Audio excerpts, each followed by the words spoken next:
Health Spotlight, presented by Community Health Network. Let's welcome Wish TV medical expert and former U.S. Surgeon General Dr. Jerome Adams. Dr. Adams, good evening to you. Good to be here with you, Drew. Always good to have you. Let's start by talking COVID and specifically long COVID. New federal numbers suggest 18 million Americans have long COVID. You saw that report. Does that number surprise you? Well, as you mentioned, 2 new studies came out last week showing the prevalence of long COVID. And the numbers don't surprise me because I've been trying to ring an alarm about long COVID for quite a while, but they should surprise all of our viewers and listeners. About 18 million Americans, as you mentioned, report ever having long COVID. That's 7% of all adults. And over 1 million children reported ever having long COVID. So we want people to know that getting COVID isn't just about acute symptoms that most people do, in fact, get over, but it also includes a long-term consequence that far too many people are underestimating and that they're dealing with.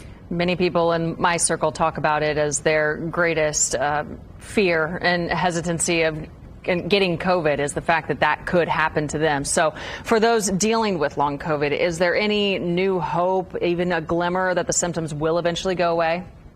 Well, if you're someone who's dealing with it, most people do get better. Some people completely get rid of all their symptoms. About half of people, the symptoms completely go away. But for half of people, those symptoms get better but don't completely go away, which is why we tell people it's better not to get COVID in the first place. If you do have symptoms, getting Paxlovid can lower your chance of long COVID. And there's updated vaccines out. We want people to know that that lowers your chance of getting long COVID. Don't despair if you have it. It will, for most people, get somewhat better, if not completely better, but better to avoid COVID and long COVID in the first place. So just today, we reported Westfield's mayor, Andy Cook, has been released from the hospital after being treated for COVID over the weekend. We're watching the number of cases rise again. Are we in for a tough few months, or is this a blip?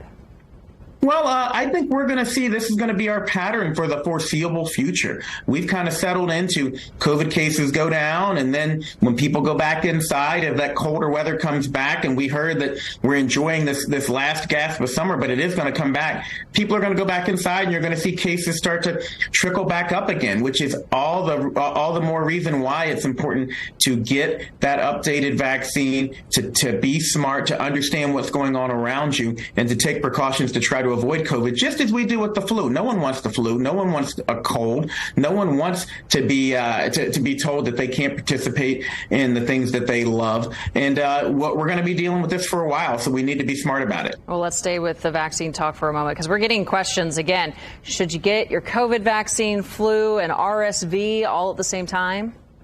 Well, the CDC says it's okay to get all 3 at the same time. I got my COVID and flu vaccines at the same time, and I suggest that if you're going in, just get them both so that you don't have to worry about not being protected against one or the other. RSV vaccines recommended for people over the age of 60. Talk to your doctor about it. But as far as timing vaccines, I would recommend waiting a little bit longer to get that RSV vaccine, because RSV season is more like December, January, February. You've got a little time for that. We're in a surge right now of COVID. Get that COVID vaccine if you're someone who was going to get it anyway. And if you're not someone who was going to get it, at least talk to your doctor about it. I want you to be protected. I want you to make a smart decision, one that's right for you. And we've got tools, but the tools don't help us if we don't use them. I had a friend this weekend tell me she added the shingles vaccine to that cocktail. One-stop shop. Get it all done at once. All right. He is our medical expert, former U.S. Surgeon General Dr. Jerome Adams. Thank you so much for your time. Thank you, Drew. Stay safe.